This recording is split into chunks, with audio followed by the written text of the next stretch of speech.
자, 그러면 아까 제가 말씀드렸던 10개의 영역들이 지금 나와 있는데요. 지역기초 능력은 의사소통, 수리, 문제 해결, 자기개발, 자원관리, 대인관계, 정보, 기술, 조직이해, 직업윤리 이렇게 10개가 있고요. 이 의사소통 능력 안에 문서이해, 문서 작성, 경청, 의사표현, 기초외국어 해서 이게 몇 개인가요? 5개입니다. 수리 파트 몇 개예요? 4개. 그래서 이걸 다 합쳐놓으니까 34개가 되더라는 거죠. 그래서 34개의 하위 영역이다라고 얘기를 하고 있습니다. 의사소통은 말 그대로 우리가 말하고 듣고 읽고 쓰고 하는 모든 것을 갖다 보고 있는 영역이에요. 그렇기 때문에 사실은 직업기초 능력이 10개라고 하지만은 어떤 능력은 일부 영역에서만 좀 필요한 부분들이 있고 어떤 것들은 다 필요하고 할 때 의사소통은 사실은 넘버 원입니다. 인기순위. 왜? 어디를 회사를 가도 벽 보고 일하는 사람은 없죠. 사실은. 대화가 거의 없이 일하는 사람이 없기 때문에 이 의사소통이라고 하는 것은 문서적인 것, 언어적인 것 이런 모든 것들이 다 합쳐져 있어서 상당히 기업에서 좀 요구하는 능력이다라고 보시면 되겠습니다. 자, 그 다음에 수리 능력, 여러분들 수학을 생각하시면 되겠는데요. 그러한 학문적인 수학보다는 조금 더 난이도가 낮은 것이기도 합니다. 기초 연산, 이거는 왜 필요할까요? 어떤 뭐 회계라든지 격리직을 할 때에도 사실은 연산 능력은 필요한 것이고요. 그 다음에 어떤 통계라든지 도표를 분석하는 능력은 회사에 가면 사실은 굉장히 많이 필요한 능력입니다. 그렇기 때문에 사실 예전에 이제 좀 수학 공부하기 싫어가지고 저도 이제 막 도망 다니고 그랬었는데 막상 회사에 가서 하면은 뭐 어떤 실적 자료나 이런 것들을 봐야 되니까 결국은 모르는 것도 배우게 되더라고요. 그렇기 때문에 이걸 애초에 그럼 차라리 공부를 하자라고 해서 만들어 놓은 능력이다라고 보시면 되겠습니다. 문제 해결은 어찌 보면은 여기에 나와 있는 일들을 갖다가 다 처리하는 데 있어서 가장 탑에 올라가는 사고다라고 보시면 되겠습니다. 무슨 일이든지 간에 문제가 생기겠죠. 그런 문제를 생기는 데 있어서 논리적으로, 합리적으로 풀어나가는 것이 바로 문제 해결 능력입니다. 그래서 이것은 사고력과 문제 처리로 나눠지는 것인데요. 요거 자체로도 사실은 하나의 어떤 이제 영역이 될 수도 있지만 이 문제 해결은 뭐 자원관리라든지 정보라든지 기술 이런 것들과 같이 융합이 되어서 나오기도 하고요. 의사소통하고도 융합이 되기도 합니다. 그래서 직업기초 능력이라고 보통 우리가 이름을 할 때에는 어떤 말을 쓰나 하면은 모듈이라는 말을 써요. 경우에 따라서는 문서 이해 능력이라고 한다면은 그냥 글만 읽고 끝나는 것으로 볼 수도 있겠지만 만약에 어떤 상사와의 관계나 이런 것들을 같이 해서 상황을 만들어줄 수가 있죠. 왜? 직업기초 능력은 상황 제시형 문제라고 이야기를 드렸잖아요. 그러다 보니까 단순하게 문서 이해 능력만 내는 게 아니라 여기에 플러스해가지고 뭐 문제 해결이 같이 들어간다든지 이런 식으로 붙였다 뗐다가 가능한 형태로 조합이 되어 있다는 것입니다. 그래서 모듈형이다라고 이야기를 하고 있어요. 자, 여러분들 내용을 가만히 보시면은요, 자기개발, 대인관계, 직업윤리. 직업윤리 능력도 아니에요. 그렇죠? 왜냐하면은 사람의 어떤 윤리라고 하는 것을 능력이라고 말할 수는 없는 거죠. 사람의 됨됨인데. 그렇기 때문에 얘는 이제 말 그대로 직업윤리입니다. 요 세 가지를 사실상으로 가만히 보시면은 이거는 어떻게 보면은 인간과 인간 간의 관계 또는 인간으로서의 어떤 윤리적인 부분 뭐는 어떤 개인적인 성찰 이런 것들이 좀 담겨 있어야 된다는 게 파악이 되시죠. 그렇기 때문에 직업 기초 능력으로서도 사실 필요하지만 어떻게 보면 나를 닦을 수 있는 어떻게 보면 나의 인성 같은 것을 좀 평가하는 것과 연결이 되어 있는 것 같지 않습니까? 자, 그런 부분들이 있기 때문에 요 세 가지의 영역들은 시험으로 보기도 하지만 그것보다도 면접에서 굉장히 많이 물어보는 소재다라고 보시면 되겠습니다. 그래서 여러분들 이론을 공부하실 때에요. 자기개발이 어떤 뜻이 있는지, 대인관계에서 어떤 것을 요구하는지 이런 것들을 이론상으로도 공부를 해야 되지만 여기에서 파생될 수 있는 질문 같은 경우도 사실은 미리 생각을 해봐야 나중에 시험에 좀 대비할 때 훨씬 더 수월하게 좀 편안하게 하실 수 있을 겁니다.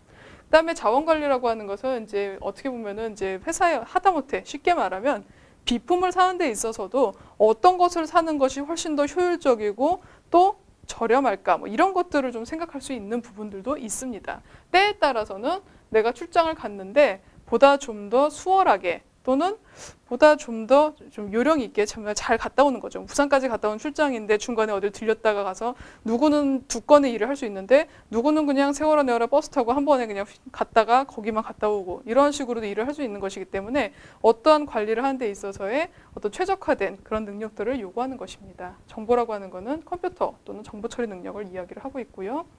그 다음에 기술이라고 하는 것도 마찬가지로 기술에 대한 이해라든지 기술 선택 이런 것들을 이제 요하는 능력이고요. 조직 이해, 요거는 이제 약간은 경영적인 마인드가 필요합니다. 그래서 국제 감각도 중요하겠지만 뭐 경영 이해라든지 업무 이해라든지 하는 것들이 있어서 만약에 이제 이러한 것들을 가지고서 이제 문제를 낸다라고 할 때 사실상으로 소재로 제일 많이 나올 법한 것들이 의사소통, 수리, 문제 해결, 그다음에 자원관리, 그리고 조직 이해. 여기 사실 5과목은 조금 미리 공부를 해두시는 게 도움이 되지 않을까 싶습니다. 자, 직업기초능력평가시험은요. 말씀드렸듯이 기존에 직무적성이라고 하는 인적성 시험을 대신해서 보는 경우들도 많고요. 기관의 특성 및 직무에 따라서 직업기초능력 10개 영역을 선택해서 문항으로 구성한다라고 했는데요. 어떠한 것인가 하면은 앞에 페이지 좀 지저분하지만 다시 보도록 할게요. 자, 우리 회사는 사실상으로는 이 많은 것들 중에서 정보 능력은 안 필요해. 그러면 요건 안 보는 거예요. 또는 우리 회사는 자기계발, 대인관계, 직업윤리는 그냥 면접으로 볼 거야. 필기시험으로 안 볼래. 그러면은 나머지 7과목만 시험을 보겠다는 것이죠. 요거는 회사의 특성에 따라서 조금씩 달라진다라고 하는 것입니다. 그래서 기관의 특징, 직무에 따라서 직업기초능력 10개 영역을 선택해서 문항으로 구성한다. 그냥 선택해서 자기 마음대로 구성할 수 있다라고 하는 것입니다. 그래서 이제 가만히 표를 이제 보니까 인적성 검사라고 하는 과거의 직무적성 검사가 직업 기초로 대체가 된 것이고요. 전공 시험이라고 불리던 뭐 헌법이라든지 법학 이런 것들이 직무 수행 능력 평가라고 하는 전공으로 대체가 된 것 같다라고 대략적으로 평가를 하고 있습니다. 자, 그러면은 직업기초 능력 필기는 어떻게 만들어지는가? 이거를 알아야 되는 이유는 뭐 여러분들이 출제자는 아니지만 문제를 보다 좀 능동적이고 수월하게 대처를 하기 위해서는 이왕이면은 어떻게 만들어지는가를 알고 있는 것이 상당히 도움이 되겠죠. 자, 일단은 NCS라고 하는 국가 직무 능력 표준의 어떤 취지를 이해를 해야 될 것이고요. 그 다음에 중요한 것은 그 회사, 관계기관의 핵심 역량이 같이 포진을 한다라는 것입니다. 직무와 그 다음에 회사의 특성, 이것이 합쳐지면서 평가 요소라고 하는 걸 만드는 거죠. 우리 회사에서는 어떠한 것들을 볼 거야 라고 하는 것들이 이 2가지에 대한 것을 분석을 해서 만들어지는 것입니다. 그리고 나서 이것을 필기시험의 소재로 사용한다라고 하는 것이죠. 그래서 직업기초능력평가의 가장 기본적인 특징이 뭔가 하면은 어떤 이론이나 이런 걸 묻는 것보다는 이 회사에 대해서 실제로 일어나는 사례가 소재가 된다라는 것이에요. 제가 만약에 N은행에 지원을 했어요. 근데 이 은행에서 시험 문제를 내는데 어떤 게 나오나 하면은 이 은행에서 만들어낸 카드 상품 설명서 이런 것들이 그냥 다 시험 소재로 쓰인다라는 것이죠. 또 때로는 우리 회사의 어떤 조직도를 알려주고서 그 조직도의 부서를 딱 보여주고 이 부서가 어떤 일을 할 것 같냐 뭐 이런 것들을 물어보기도 합니다. 그만큼 회사에 대한 관심이 많을수록 필기를 대비하는 데 있어서 상당 부분 도움이 된다는 것이죠.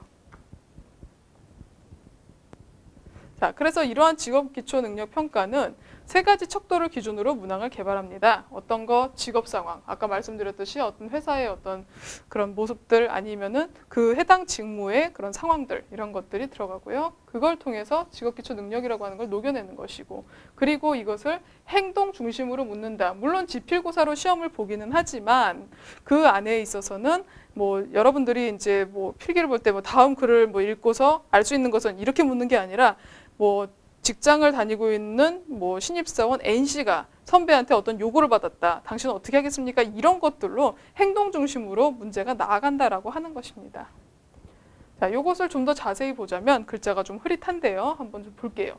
귀하의 회사에서는 다음 연도에 연봉 협상이 끝나자 직원들의 다양한 불만이 쏟아져 나오고 있다. 요것을 뭐예요? 상황 제시. 그리고 나서 회사에서는 누누이 이제 뭐 인사평가가 불편분하게 이루어졌다고 강조하는데 귀하는 인사팀 소속으로 직원들의 불만에 귀를 기울여야 되는 상황이다. 상황 제시되어 있죠. 다음과 같은 직원들의 불만 중에서 귀하가 가장 시급히 상담을 하거나 조치를 취해야 하는 직원은 누구라고 판단하는가? 이거는 실제로 되게 유명한 컨설팅 회사에서 실제로 공공기관에서 시험을 본 시험지를 좀 공개한 것인데요. 문제를 보시면 알겠지만 NCS 문제라고 하는 것은 결국은 어떤 직무 상황을 제시를 해주는 것이 가장 중요한 것이고요. 그 다음에 당신은 어떻게 해야 되는가라고 하는 것. 그 다음에 여기서 귀하라고 하는 것은 여러분이잖아요. 결국은 이 문제를 푸는 여러분들이 이 일을 수행하는 사람이 된다는 거죠. 마치 때로는 역할극을 하듯이 문제를 풀어나가는 것이 도움이 된다는 것입니다. 귀하가 가장 상담을 해야 될 사람이라고 했잖아요. 행동 수칙이 보여야 되는 거죠. 여러분들은 이 문제를 풀면서 바로 판단을 하고 행동에 실행을 옮겨야 된다는 것입니다. 그래서 가장 먼저 누구를 할 것인가 이런 것들을 이제 물어보는 것이죠. 그래서 문제가 사실은 어떻게 보면 뭐 까놓고 얘기하면 그거 아니야 이렇게 말할 수도 있습니다. 하지만 이러한 이제 모습들 자체를 봤을 때에는 기존에 나왔던 어떤 지식적인 평가라기보다는 직무와 관련된 것들이 훨씬 더 많이 담겨져 있구나라는 것을 좀 볼 수가 있고요. 기존에 공부하던 것과는 좀 달리 공부 방법을 해야 되겠구나라는 것을 좀 판단을 하셔야 됩니다. 그래서 이 직업기초 능력 평가라고 하는 것에 10개 영역이라고 하는 것이 물론 뭐 공부를 하다 보면 한도 끝도 없는 굉장히 방대한 양이기는 한데 만약에 시험을 준비한다라고 할 때에는 그 방대한 양의 압축된 이론들 정도만 사실은 학습을 해도 크게 무리는 없습니다. 그렇기 때문에 지금 책을 잡고 계신다라고 한다면은 그 교재에 있는 그 적어도 짧게 나와 있는 그런 이론들을 좀 대체적으로 학습을 하고 그 다음에 문제를 이런 것들을 자꾸 접하면서 익숙해지기만 한다면 실제로 시험장에서 필기시험을 보는 데 있어서는 굉장히 어떤 고난이도의 기술이나 이런 것들을 구사하지 않아도 충분히 다 합격을 할 수가 있습니다. 자, 그 다음에 이제 면접 전형으로 가보도록 할게요. 자, 면접 전형이라고 하는 것은 아까 전에 제가 뭐라 그랬냐면은 구조화 면접을 본다라고 말씀을 드렸습니다. 직업기초 능력 10개를 가지고 면접 소재로 쓴다고 말씀을 드렸었죠. 특히나 인성에 관련된 것들. 그 다음에 핵심 역량. 이건 어딘가요? 기업 또는 공공기관이 보유하고 있는 인재상 및 핵심 역량을 이야기를 하는 것입니다. 그래서 이 두 가지를 놓고서 평가 요소를 만들어 놓고 이것을 질문화하는 것이 바로 이제 되는 것이겠죠. 그래서 평가에서의 특성에 맞는 과제 개발 및 적용. 여기서는 이게 이제 면접 질문이 될 수도 있고요. 때에 따라서는 그런 거 있죠. 요즘 유행하는 토론 면접. 또 PT 면접. 이런 것들이 다 이런 이제 면접의 평가 이제 그런 항목들로 들어가겠죠. 그래서 이 NCS 면접이라고 하는 것은 직업 기초 능력과 무관하지 않다는 것을 한번 판단을 해보셔야 될 것이고요. 그 다음에 기존보다는 훨씬 더 직무에 대한 이해를 해야지만 풀 수 있다라는 것도 기억을 해두셔야 됩니다. 자, 그러면은 본격적으로 능력 중심 채용이 어떻게 도입이 되어 있고 그 다음에 실제로 그럼 그렇게 채용한 사례들을 한번 좀 살펴보도록 할게요. 자, 일단은 2015년도부터 사실은 시작이 되었던 것이고요. 대체적으로 2015년도에는 한 공공기관 130여 개가 도입이 됐었습니다. 자, 2017년까지는 전면 도입이 지금 예고가 된 상태이고요. 자, 직업기초 능력이라고 하는 것은 필기평가를 위주로 도입이 되었다라는 것이고 때로는 면접으로도 활용이 된다라는 것입니다. 그렇기 때문에 직업기초 능력은 상당 부분 중요하다라고 하는 것이죠. 자, 2017년 공공기관에 2만 명을 채용을 할 예정입니다. 더기다가 사실상으로 고등학교를 졸업한 학생들을 위한 채용이 별도로 예고가 되어 있고 절차가 좀 더 간소화되어 있기 때문에 한 번쯤은 노려볼 만한 그런 좋은 기회가 되지 않을까 싶습니다. 자, 예를 한번 볼까요? 자, 국민연금공단 여러분들 많이 들어보셨을 겁니다. 모집 부분은 이제 지금 보면은 일반직으로 나와 있고요. 회사의 본부는 전주에 있습니다. 그런데 여기 부분에서는 사실 이제 그 근무지가 약간 달라질 수도 있다라는 것. 여기서 이제 사무직이라고 이제 일단은 공지를 해놓은 상태고요. 신입을 39명 뽑는다 그랬어요. 자, 이제 여기서 이제 한 가지 공공기관은 사실상 인원을 많이 뽑지 않습니다. 그렇기 때문에 좀 큰 기관에서 한국전력 같은 데서는 굉장히 좀 많이 뽑는 편이죠. 대졸사원을 한 1000여 명 가까이. 그다음에 고졸사원도 뭐 거기까지는 아니어도 이제 한 100 단위로 이제 사람을 뽑는데 실제로 이 공기업 같은 경우는 취업문이 그렇게 넓지가 않기 때문에 굉장히 열심히 하는 친구들만 들어갈 수 있는 조금 어려운 길이기도 합니다. 하지만 이 여기서 39명은 굉장히 적은 인원이 아니에요. 일반적으로 공공기관 같은 데 지원을 하면 경쟁률이 200대 1이 넘는다는 거 알고 계실까요? 그런데 그럼에도 불구하고 누군가는 붙고 합격을 하죠. 그래서 어렵지만 도전해 볼 만한 가치가 있는 기업이라고 볼 수가 있겠고요. 뭐 붙기만 하면은 사실상으로 그래도 굉장히 좋은 대우를 받고 다닐 수 있을 겁니다. 자기 개발을 할 시간도 많고 그 다음에 그런 처우나 또는 이제 특히나 우리나라 같은 경우는 뭐 이제 맞벌이 부부가 사실은 좀 생활하기가 어려운 그런 구조들도 되어 있죠. 뭐 아기를 맡긴다든지 결혼을 하고 나면 더더군다나 힘들어지는 부분들이 있는데 그런 것들에 있어서 사실은 좀 앞서 나가는 것들이 공공기관이다 보니까 굉장히 좀 제도가 잘 되어 있습니다. 그렇기 때문에 좁은 문이라고 하더라도 도전하지 않고서 저걸 어떻게부터 하는 것보다는 한번 해볼 수 있다라고 하는 가능성을 가지고 열심히 밀어붙이면 또 거기에 맞게 성공을 또 하기도 합니다. 그래서 여러분들 한번 도전을 해보시고요. 사실상으로 공공기관에서 39명은 굉장히 많은 인원에 속합니다. 사실. 왜냐하면은 큰 기업, 아까 말씀드렸던 한국전력 같은 큰 기업들은 좀 많이 뽑지만 그 외의 기업들은 어떤 해에는 뽑지 않는 경우도 있고 어떤 데는 한 10명도 안 되게 뽑기도 하고 그렇습니다. 그렇기 때문에 39명은 상당히 많다라는 것, 이런 정도의 기관이라고 한다면은 열심히 해서 도전해 볼 만하다라는 것을 기억을 해두시고요. 채용 제도를 보시면은 서류 전형을 하죠. 근데 아까 말씀드렸듯이 NCS 기반의 서류이기 때문에 직무 관련 교육사항 및 자격사항들을 평가합니다. 그리고 필기, 뭐라고요? 직업기초 능력평가를 본다라고 되어 있네요. 경험 기반의 역량 면접이다 라고 나와 있습니다. 서류들은 뭐 일반적으로 내야 될 서류가 똑같고요. 보세요. 어학 성적 제한이 없습니다. 안 내도 된다라는 것이죠. 그 다음에 우대사항은 이런 것들은 사실은 어디 가나 뭐 있는 것인데요. 만약에 하나라도 여기에서 나한테 걸리는 게 있다라고 하면은 꼭 지원을 하세요. 이거 굉장히 좋은 우대 사항들입니다. 그다음에 인턴 같은 것들 만약에 기회가 있다라면은 한 번씩은 좀 해보시는 것도 도움이 되겠죠.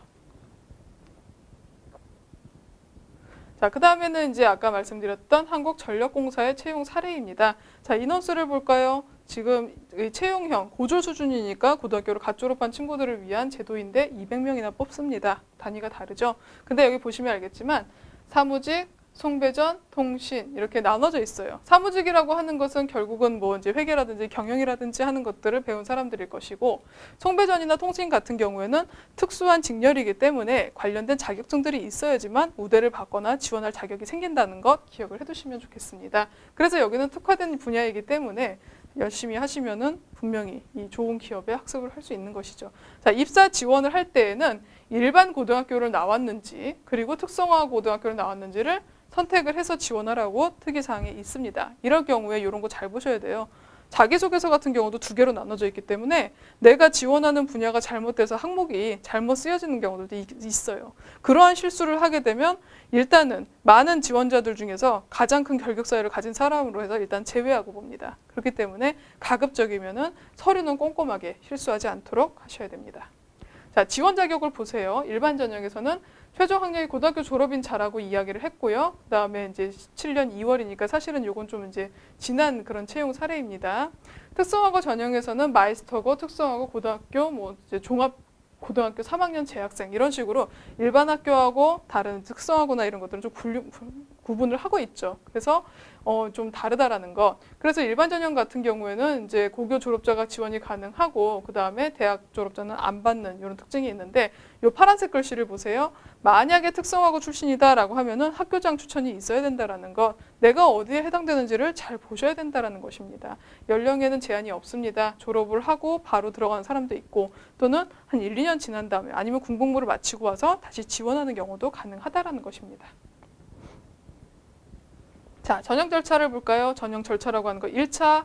자, 일단 보시면은 전형 단계에서는 에세이라는 것을 쓰게 하네요. 이거는 뭔가 하면은 자기소개서나 이런 것들을 보통 안 쓰는 경우에 에세이를 많이 쓰기도 하고 또는 보다 좀 더 사람 됨됨이를 보고 싶어 할 때 쓰는 것이 바로 에세이다라고 보시면 되겠습니다. 여러분들이 나는 어떻게 살아왔고 어떠한 생각을 갖고 있고 그리고 이 일을 하기 위해서 어떤 준비를 하고 하는 것들을 보다 좀 더 꼼꼼하게 인생 설계를 하듯이 꼼꼼하게 쓴 것들을 평가를 하겠다라고 하는 것입니다. 그래서 에세이 평가를 하고 그 다음에 특성화고 같은 경우는 서류만 가지고서도 통과가 된다는 것이죠. 그 다음에 이제 일반 전형은 이 평가 점수를 100점으로 끝나는 것이고 고교 학업 성적의 자격증 가점이다라고 하는 것은 성적 순으로 뽑겠다라는 이야기네요. 결국은. 그렇죠? 자, 그 다음에 선발 배수를 보세요. 내가 10명을 뽑겠다라고 했으면 거기에 5배를 일단 1차에서 어떻게 걸러내겠다라고 하는 것이겠죠. 자, 그리고 나서 뭐예요? 직무 능력 검사 그랬는데 이게 뭔가요? 바로 직업기초 능력 평가다라고 보시면 되겠습니다. 2차에서는 여기서 통과된 사람들이 보는 시험이겠죠. 그래서 3배수를 뽑는 것이고요. 자, 그 다음에 붙고 나서는 뭐? 직무 면접, 인성 검사. 여기서 인성이라고 하는 것은요. 그 온라인상으로 해서 나의 성향이 어떤지를 알려주는 테스트가 있어요. 근데 이 테스트는 점수를 잘 맞을수록 좋은 것이 아니고요. 적부 판정이라 그래서 정말 정신적으로 이상한 사람이 아니라면 웬만한 사람은 다 붙습니다. 그렇기 때문에 너무 내가 진짜 뛰어난 사람일 표현도 필요 없고요. 그냥 솔직하게 생각나는 대로 잘 찍어서 주시면 됩니다. 그리고 나서 까다로운 게 남았네요. 경영진 면접. 여기까지 하고 나면은 여러분들은 한전으로 합격을 하실 수가 있습니다. 자, 그럼 금융권으로 한번 가보도록 할게요. 금융권은 그럼 NCS가 도입이 되었는가? 현재 도입된 은행은 IBK 기업은행이 있고요. 그 다음에 농협은행의 필기시험에서 도입이 되고 있습니다. 그리고 수협, 신한은행, 그리고 산업은행이라든지 한국은행 하는 금융공기업 일부가 도입이 되어 있다는 것입니다. 근데 이제 여러분들 아시겠지만 은행권은 은행권 나름대로의 어떤 충분한 치밀한 준비를 하셔야 된다는 거 잊으시면 안 됩니다. 채용 사례를 한번 보도록 할게요. 2016년 상반기 산업은행의 채용 사례인데요. 화질이 조금 깨끗하진 않지만 일반적으로 여기 보시면은 서류, 필기, 1차 면접, 2차 면접으로 뽑겠다라는 것이고요. 고등학교 졸업자를 대상으로 한 전형이다라는 거를 기억해 주시기 바랍니다. 자, 그럼 필기 시험이 뭐냐? 직무 수행 능력이라고 해서 직무 지식, 즉 우리 은행에서 필요한 인재를 뽑기 위한 회계원리, 상업경제, 금융 일반에 대한 지식, 결국은 교과서적인 전공 지식이 필요하다라고 하는 것이죠. 그 다음에 논술 준비도 같이 하셔야 됩니다. 그 다음에 뭔가요? NCS 기반의 직업 기초 능력 평가 보네요. 근데 보시면 알겠지만 세 과목밖에 안 봐요. 의사소통, 수리 능력, 문제 해결 능력. 제가 아까 말씀드렸듯이 의사, 수리, 문제 여기다 좀 더 더하면은 뭐 조직과 자원까지 들어가는데 넘버 3입니다. 요 세 개 꼭 기억을 해두시고요. 반드시 다른 영역을 내가 정말 번거로워서 힘들다라고 하면은 요 세 개만큼은 꾸준하게 하셔서 마스터를 하시는 게 중요합니다. 왜냐하면은 다른 데 어딜 가도 요 세 가지는 항상 쓰입니다. 그렇기 때문에 잘 알아두시고요. 자, 이 NCS 기반의 직업기초 능력 평가를 본다라는 것. 그 다음에 뭐 직무지식은 사실은 은행권과 관련된 것이라고 한다면은 아마 학생들이 많이들 준비를 하고 있을 테니까요. 그것을 좀 더 보강하시면 되겠습니다. 논술 준비도 같이 해야 되겠죠. 자, 굉장히 산 넘어 산이네요. 그렇죠? 자, 보세요. 이게 바로 이제 직무기술서라는 것인데요. 보통 채용 공고를 하면서 제가 아까 말씀드렸듯이 훨씬 더 자세하고 친절해졌다라고 말씀을 드렸었습니다. 그래서 지금 보시면은 이 직무기술서라고 하는 것에는 채용 분야라고 하는 것이 일단 명시가 되어 있고요. 그 다음에 무슨 일을 하는지를 소개를 해주고 있어요. 직무 수행의 내용. 그래서 여기서 뭔가 하면은 글자가 조금 작지만 읽어드리면은 개인금융이라 그래서 입출금, 재신고 업무 등 단순 업무의 신속 정확한 업무 처리를 통해 고객을 만족시키고 잠재 고객을 적극적으로 발굴하는 일을 한다. 그리고 고객 신규, 고객 상담 이런 것들을 한다라고 해서 직무 수행한 내용을 담아놓고 있고요. 일반 요건에서 보시면은 연령과 성별은 무관합니다. 나이가 조금 더 많더라도 크게 무리가 없다라는 것이고, 그 다음에 교육 여건에서도 학력과 전공이 무관하게 이 직무 수행만 할 수 있는 사람이라고 한다면 굳이 학력이라든지 나이 안 보겠다라고 하는 것입니다. 말 그대로 열린 채용인 거죠. 그 다음에 필요 지식, 필요 기술, 태도. 자, 지식, 기술, 태도 어디서 왔을까요? 요게 바로 NCS의 표준에 맞춰서 쓰여진 글이다라고 보시면 되겠습니다. 필요 지식은 어떤 것? 금융상품에 대한 이해, 금융상품의 판매 절차 및 특성, 고객 상담 프로세스 및 응대 방법 이런 것들이 쭉 나와 있죠. 이런 것들을 공부를 해갖고 와라고 해서 지시를 해놓는 것이고요. 필요 기술에 보시면은 경청, 상호소통, 니즈 파악 해가지고 금융상품에 대한 비교 설명 능력 이런 것들이 나와 있어요. 가만히 보니까 어떤 능력이 들어갈까요? 직업기초의 의사소통이나 이런 것들이 사실상 여기에도 필요하겠구나라는 것을 판단을 해볼 수가 있겠습니다. 직무수행 태도는 말 그대로 여러분들의 어떤 입장이나 태도를 말하는 거죠. 팀워크라든지 창의적 사고, 강한 실행 능력, 자기개발 이런 것들을 보겠다라고 하는 것입니다. 그리고 직업기초 능력에 보면은 효과적인 의사소통 능력 나와 있죠. 문서에 대한 거, 그다음에 협상 능력이라고 한다든지 이런 것들이, 그다음에 문제 해결. 이런 것들이 나와 있습니다. 자, 그래서 사실상 국가직무능력 표준의 직업기초 능력이라고 하는 것은 의사소통, 뭐 문제 해결, 수리 굉장히 좀 명확하잖아요, 과목이. 근데 여기 보시면은 직업기초 능력이라고 하는데 되게 좀 뭐라 그럴까? 그런 직무능력 표준계에 맞춰져서 써여진 그런 직무기술서는 아닌 거죠. 그래서 이 내용을 잘 보셔야 돼요. 고객 니즈 분석이라든지 분석적인 사고라든지 위험관리, 설득, 영향력 이런 것들을 가만히 보면은 대체적으로 필요한 능력이 뭔지가 감이 잡혀요. 어떤 것? 의사소통 능력이라고 하는 것, 그 다음에 문제 해결 나와 있으니까 당연한 것이고요. 그 다음에 뭐 설득이라든지 이런 것들을 봤을 때는 대인관계도 필요하다는 것입니다. 그 그다음에 이제 은행 업무는 사실은 이제 직업 기초이기도 하고 직무 수행이기도 한 것이죠. 그다음에 이제 문서 의사소통은 말 그대로 의사소통에 들어가는 것이고, 이런 식으로 직무 기술서가 딱 나오면은 여러분들 그게 표준화되어 있지 않고 그냥 사실 좀 약간 무성의하게 쓴 것도 있으니까요. 그런 것들은 사실은 이렇게 보시면서 요령껏 대체적으로 이런 능력이겠구나라는 것을 감지를 하시면 되겠습니다. 그 감지를 위해서는 뭐가 필요한가요? 직업기초 능력에 대한 일반적인 기본 지식이 약간은 필요하겠죠. 지금부터 학습하시면 충분히 이런 것들을 파악하시는 눈이 생길 겁니다. 자, 그 다음에 이 직무기술서의 중요한 거 한 가지는 앞으로 내가 해야 될 일을 알고 있는 지식적인 부분도 있지만 또 한 가지는 이것이 면접 자료의 기초가 될 수 있습니다. 여러분들이 어떤 것에 대한 직무에 대한 어떤 질문이나 이런 것들을 대비하기 위해서는 여기에 있는 것들을 잘 알아두시면 나중에 답을 하는 데 있어서 크게 지장이 없다라는 것입니다. 그렇기 때문에 직무기술서는 내용을 좀 꼼꼼하게 보시고 그 다음에 내가 앞으로 해야 될 일, 뭐가 필요한지, 어떤 지식이 있는지 이런 것들을 잘 봐두셔야 되는 자료라고 보시면 되겠습니다. 자, 그 다음에 마지막으로 티업이라고 하는 걸 좀 알려드릴게요. 아마도 특성화고를 다니는 친구들이라고 한다면은 충분히 이런 부분들을 좀 시험을 봤을 겁니다. 그런데 이게 이제 직업기초능력평가라고 하니까 티업하고 과목수가 다른데 왜 직업기초능력평가라고 불러서 헷갈리게 하냐라고 보통 이야기들을 합니다. 그래서 두 개를 같이 놓고 좀 비교를 해드릴 테니까요. 이해를 잘 하시면 되겠습니다. 일단 여러분들 tinop.ol.kr에 접속을 해보시면은 이러한 화면이 뜰 겁니다. 이 직업기초능력평가가 어느 날 갑자기 뚝딱 생긴 거는 아니고요. 몇 년 전부터 이미 뭐 시행평가나 이런 것들을 많이 해가면서 수도 없이 노하우를 쌓아서 만들어진 사이트라고 보시면 되겠습니다. 일반적으로 보통 이제 뭐 일반인을 대상으로도 테스트를 하지만 기초적으로는 이제 고등학교를 갓 졸업한 학생들이 보다 직무에 좀 더 적응할 수 있도록 만들어진 구조다라고 보시면 되겠고요. 평가 영역을 보시면은 직장 적응 능력군이라고 하는 것, 업무 처리 능력, 기초 능력 이런 식으로 세 과목으로 분류를 하고 있습니다. 근데 과목이 아니라 군으로 나누는 거 보니까 집단을 단지 분류만 한 것이구나 라고 생각하시면 되겠습니다. 직장에 어떤 적응할 때 필요한 능력, 그 다음에 업무를 실제로 하는 데 있어서 처리해야 되는 능력, 그리고 기초적으로 알고서 가야 될 능력, 이렇게 세 가지로 나눠놨다는 것입니다. 이건 좀 더 이따 자세하게 말씀드릴게요.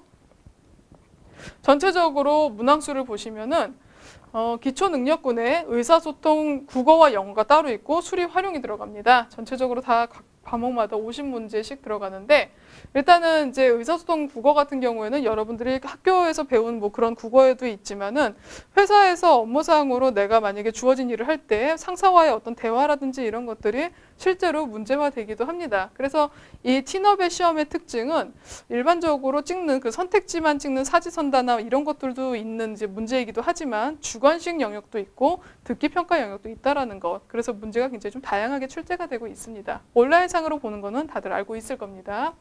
효과적인 업무 수행을 위해서 뭐 음성 언어니 문서를 이해하고 표현하는 능력이다라고 얘기하는 거 딱 보시면 아시겠죠. 그다음에 영어도 물어봅니다. 근데 여기서 영어는 고등학교 영어처럼 굉장히 어려운 것은 아니고요. 일반적으로 외국인과의 어떤 기초적인 소통 또는 회사에서 어떤 간단한 이메일을 보낸다든지 하는 정도의 수준 정도에 나오는 그런 영역이다라고 보시면 되겠습니다. 그다음에 수리 활용은 그야말로 업무에 필요한 그런 수학적인 내용들이고요. 문제 해결 들어가네요.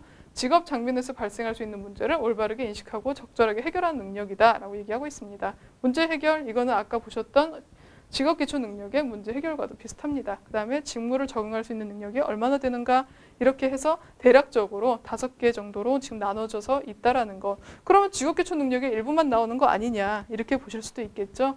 자, 이걸 한번 다시 표를 볼게요. 직업기초 능력과 직업기초 능력 평가 간의 관계. 사실상 여기서 직업기초 능력은 NCS를 말하는 것이고요. 직업기초 능력 평가는 티업을 말하는 것입니다. 자, 국가직무능력 표준의 직업기초 능력 아까 제가 말씀드렸지만 10개라고 말씀드렸어요. 대략적으로 이 10개고요. 이것을 가지고서 의사소통은 2개로 나눴네요. 그렇죠? 왜냐하면은 의사소통 능력이라고 하는 것이 문서 작성, 문서 이해, 그 다음에 경청, 그 다음에 의사 표현 능력이 있어요. 그리고 마지막에 뭐가 있나 하면 기초 외국어 능력이라는 게 있습니다. 그러다 보니까 이것을 보다 세세하게 나눠서 국어와 영어로 분류를 한 것이죠. 그 다음에 수리 능력은 수리 활용이라 그래서 거의 동일하게 들어가고요. 자, 뭔가 많이 묶여 있죠. 어디가? 문제 해결, 정보, 기술, 조직이의 자원 관리가 쫙 묶여서 문제 해결 하나의 군으로 나와 있습니다. 아까 제가 말씀드렸듯이 이 직업기초 능력 평가라고 하는 것이 모듈형이다라고 말씀을 드렸어요. 그래서 붙였다 뗐다 가능하다라고 했는데 문제 해결이라고 하는 것은 사실 이거 독자적으로도 문제가 가능하지만 보통 보면은 업무 상황에서 일어나는 문제라든지 이런 것들을 해결하는 능력이다 보니까 이것을 묶어가지고 다른 능력과 묶어서 사실상으로 시험을 보는 경우도 종종 있습니다. 그 다음에 이제 학생들한테 너무 많은 것들을 다 요구할 수 없으니까 대략적으로 조금 이제 고등학생들을 위해서 약간은 좀 편안하게 가기 위한 어떤 보면은 방편이라고 할 수도 있겠죠. 과목이 너무 많으면 이제 부담스러우니까 약간은 이런 것들을 좀 녹여내서 하나의 문제 해결이라고 하는 틀 안에서 서로 이제 이야기를 할 수 있는 정도의 그런 이제 것으로 구성이 되어 있는 것으로 보입니다. 그 다음에 이제 직무 적응이라고 해서 아까 잠깐 보셨는데 자기개발, 대인관계, 직업윤리를 인성적인 부분이라고 제가 말씀드렸잖아요. 그러다 보니까 이 인성적인 부분이 결국은 일을 하는 데 있어서 얼마나 잘 적응할 수 있는가를 사실 본다는 것이겠죠. 그래서 사실상으로 인성 테스트와 비슷한 직무 적응이라고 하는 테스트로 보게 되어 있습니다. 자, 이렇게 놓고 본다면은 직업기초 능력과 티너브에 있는 직업기초 능력 평가라고 하는 것은 시험이 약간 좀 다르고 문제수나 이런 것들이 조금 이제 다른 특징은 있지만 결국은 여러분들이 갖고 있는 직업에 어떤 적응할 수 있는 기초적인 능력을 갖고 있는가를 테스트하는 데 있어서는 상당 부분 유사하다고 볼 수가 있겠습니다. 자, 지금까지 사실은 이 NCS 채용에서부터 여러분들이 이제 앞으로 시험을 보는 티너브라고 하는 것까지 좀 간단하게 봤는데요. 결국은 사실 이 NCS라고 하는 것은 우리가 어떤 일을 하는 데 있어서 좀 더 표준화되고 이러한 것들을 표준화시키고 나면은 우리가 좀 일을 하는 데 있어서 체계적으로 할 수 있는 틀을 만들어줄 수 있겠다라는 취지에서 나온 것입니다. 그리고 결국은 이런 것들이 표준화되면서 우리가 채용이라고 하는 것들도 필요한 업무에 필요한 일을 한 사람을 뽑는 능력 중심 채용이라고 하는 것까지 만들어지게 된 것이죠. 자, 여러분들이 앞으로 이제 학습해야 될 부분들은 뭐가 있을까요? 이러한 것을 취직을 위해서 이제 준비를 한다라고 한다면은 일단은 NCS 채용에 대한 이해가 가장 기본일 것이고요. 그리고 나서는 여러분들 제일 중요하게 준비할 것은 필기시험입니다. 사실상. 다른 것들은 좀 단발성으로 간략간략하게 해서 짧은 기간 내에 좀 대응이 가능할 수도 있겠지만 필기평가라고 하는 것은 어느 한 번에 사실은 뚝딱 완성되는 것이 아니기 때문에 지금 책을 잡으셨다면 적어도 일주일 또는 한 달 정도는 꼼꼼하게 내용을 보시고 점검을 해두시면 앞으로 이제 있을 채용이나 이런 것들을 대비할 때 훨씬 더 수월하게 하실 수 있을 겁니다.